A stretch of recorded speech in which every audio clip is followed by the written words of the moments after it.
Halo, perkenalkan nama saya Alina Zulfa Fadia dari kelas 11C Farmasi. Di sini saya akan membacakan tentang UUD NRI 1945 Bab 2. Ide pendiri bangsa tentang konstitusi. Pengertian konstitusi secara etimologi yaitu istilah konstitusi berasal dari bahasa Prancis yaitu constituer yang berarti membentuk. Dalam arti luas, konstitusi menggambarkan keseluruhan sistem ketatanegaraan suatu negara, yaitu berupa kumpulan-kumpulan peraturan yang membentuk atau mengatur memerintah negara.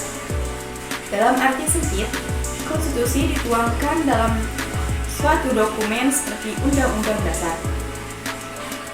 Konstitusi terbagi menjadi dua, konstitusi tertulis dan konstitusi tidak tertulis. Contoh konstitusi tertulis yaitu Undang-Undang Dasar 1945. Contoh konstitusi tidak tertulis yaitu Pidato Kenegaraan Presiden, Musyawarah Pidato Presiden di awal tahun, dan adat istiadat. Fungsi konstitusi menentukan dan membatasi kekuasaan negara serta menjamin dan melindungi hak warga negara dan hak asasi manusia. Sejarah singkat konstitusi.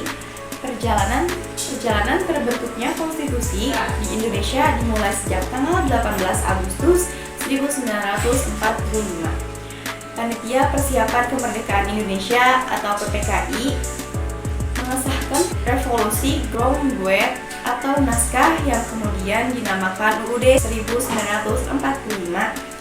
Konstitusi Indonesia dimulai dari pembentukan UUD NRI tahun 1945 yang berlaku pada tanggal 18 Agustus 1945 hingga 27 Desember 1949.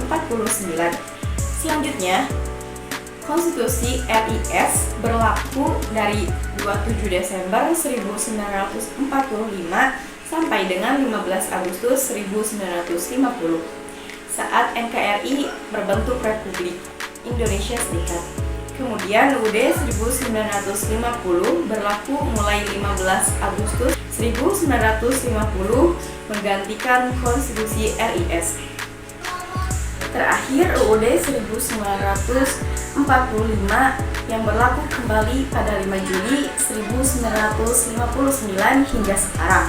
Setelah Orde Lama dan Orde Baru berakhir, UUD 1945 mengalami amandemen pada masa reformasi dan diselaraskan dengan perkembangan zaman.